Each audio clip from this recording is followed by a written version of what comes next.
தன்னுடைய வழிகாட்டின்றதுனாலேயே தான் ஆரம்பிச்ச கட்சியினுடைய கொடியில அறிஞர் அண்ணா அவர்களை வச்சவர் எம்ஜிஆர். ஆனா அறிஞர் அண்ணா அவர்கள் ஆரம்பிச்ச அந்த கட்சியை அதுக்கப்புறம் கைப்பற்றினவங்க என்னெல்லாம் பண்றாங்கன்னு நான் சொல்லிதான் உங்களுக்கு தெரியணுமா என்ன? மக்களே, உங்களுக்கு தான் அது நல்லா தெரியுமே.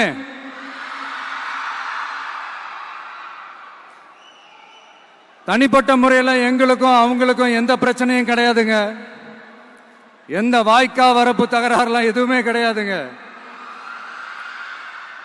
அப்படியே இருந்தாலும் அது நம்ம கண்டுக்கவே போறது இல்லைங்க. தனிப்பட்ட முறையில் அவங்களுக்கு வேணா நம்ம மேல வன்மத்தோட இருக்கலாங்க. ஆனா நாமெல்லாம் அப்படி கிடையவே கிடையாதுங்க. ஆனா உங்களை என்ன நம்ம எல்லாரையும் பொய் சொல்லி நம்ப வச்சு ஓட்டு போட வச்சு ஏமாத்தினாங்கல்ல,